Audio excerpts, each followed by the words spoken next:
Hello students, आज मैं आपको लाप्लास इनवर्स ट्रांसफॉर्मेशन में एक मोस्ट इम्पॉर्टेंट थ्योरम है जिसका नाम है कन्वोल्यूशन थ्योरम, वो सिखाने जा रहा हूँ। उसका प्रूफ एग्जामिनेशन में इसका प्रूफ आ जाता है, तो इसलिए आप इसका प्रूफ भी अच्छे से समझ लीजिए। और प्रूफ करते समय एक पॉइंट ऐसा आता है जहाँ पर हमें ऑर्डर ऑफ इंटीग्रेशन को चेंज करना होता है, वहाँ पर बच्चे कंफ्यूज होते हैं, तो उस पॉइंट को ज़रा आप ध्यान से समझ लीजिएगा। ठीक है, तो पहले देखते हैं इसका स्टेटमेंट क्या है। स्टेटमेंट है if Laplace inverse transformation of F P is equals to F T and Laplace inverse transformation of G P is equals to G T, then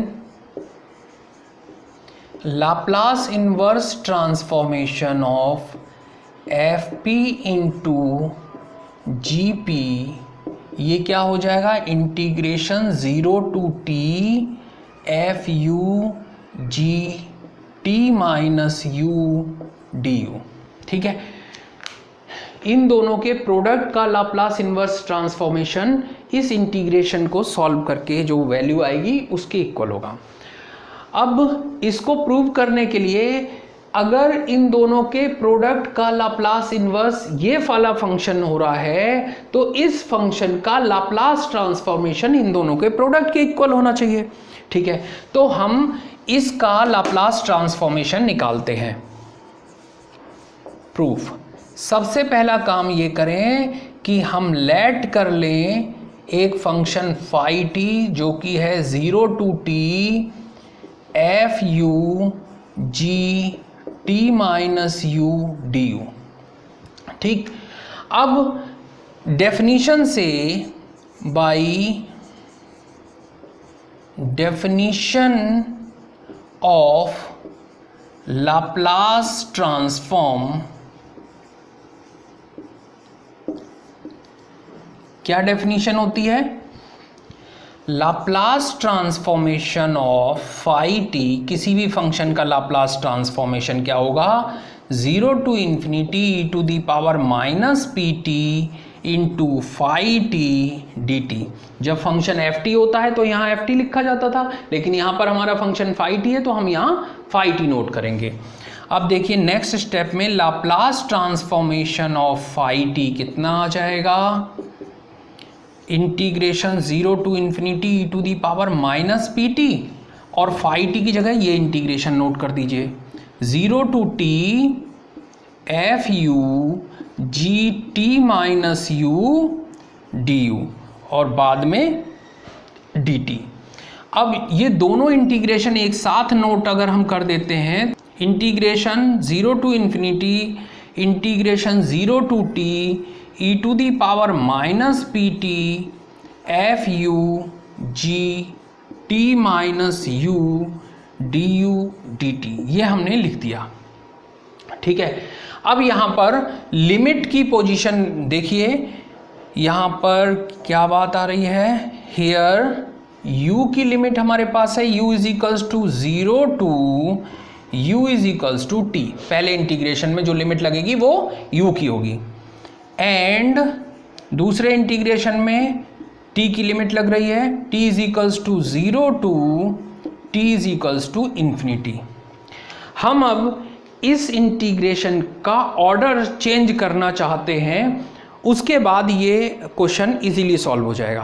अब ऑर्डर चेंज करने का मतलब ये है कि पहले हमें ये पता करना पड़ेगा कि इसमें स्ट्रिप किस टाइप की बन रही है, वो स्ट्रिप क्या होती है, कैसे हम स्ट्रिप में ऑर्डर ऑफ इंटीग्रेशन चेंज करते हैं, उसको आप लोगों ने पढ़ रखा होगा मल्टीपल इंटीग्रेशन जो यूनिट है आपकी उसमें। तो यहाँ पर मैं एक डायग्राम बना लेता हूँ छोटा सा। इस एक्सिस पर t रखेंगे और इस एक्सिस पर हम रखते हैं u, ये ओरिजिन हो गया। यहाँ पर देखिए u is equals to T लिखा है, तो ये जो है एक स्ट्रेट लाइन की तरह इक्वेशन है y is equals to X type की। ठीक है, दोनों साइड सिंगल सिंगल वेरिएबल है, तो इसका मतलब ये हुआ कि ये एक स्ट्रेट लाइन है, और वो भी स्ट्रेट लाइन कौन सी है, जो एक्स एक्सिस के साथ 45 डिग्री का एंगल बनाती हो। तो यहाँ पर टी एक्सिस के साथ 45 डिग्री का एंगल बनाते हुए एक लाइन मैंने बना दी, और ये लाइन है तो अब इनफाइनाइट तक ये जाएगी। अब दूसरी बात देखिए, u इज इक्वल्स टू 0 से u is equals to T तक पहली लिमिट है, तो u 0 कहाँ पर होगा, इस t एक्सिस पर, ठीक है। इसका मतलब स्ट्रिप बनेगी वर्टिकल, यहाँ पर u इज इक्वल्स टू 0 रहेगा और यहाँ पर u is equals to T हो जाएगा। उसके बाद सेकेंड लिमिट है 0 टू इन्फिनिटी, तो ये स्ट्रिप अगर इस पॉइंट पर आ जाती है तो t की वैल्यू 0 हो जाएगी, और अगर ये बड़ी होती होती अप टू इनफाइनाइट तक चली गई तो यहाँ पर t की वैल्यू इन्फिनिटी हो जाएगी। अब आप बात समझिए कि इस लाइन के नीचे का एरिया इस इंटीग्रेशन की हेल्प से हमें पता लग रहा है। समझ में आ गया? इस इंटीग्रेशन से इस लाइन के नीचे का एरिया कवर हो रहा है। तो जब हम इंटीग्रेशन का ऑर्डर चेंज करेंगे by changing the order of integration, तो लिमिट चेंज हो जाएंगी, ठीक है। वर्टिकल स्ट्रिप की जगह हमें लेनी पड़ेगी अब हॉरिजॉन्टल स्ट्रिप।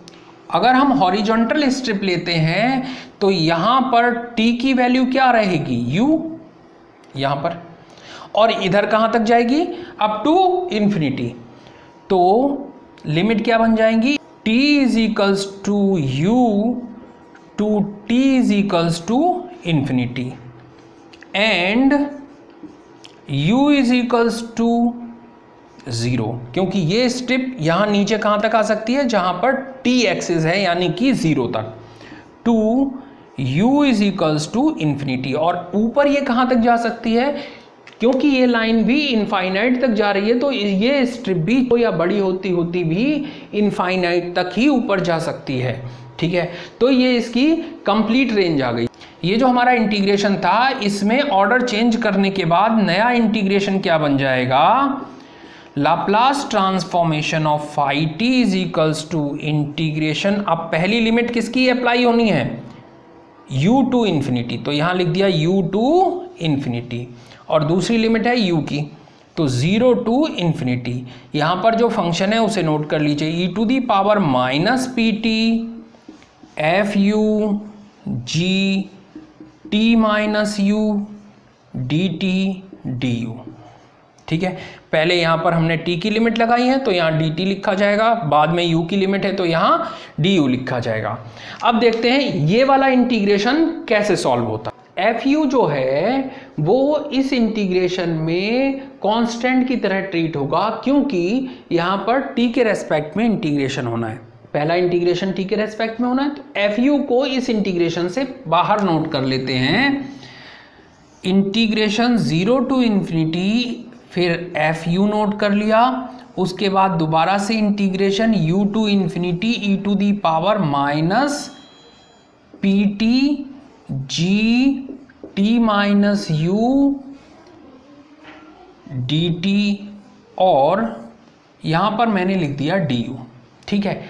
अब हम लेट कर लेते हैं t माइनस यू को एक नया वेरिएबल s, ठीक है।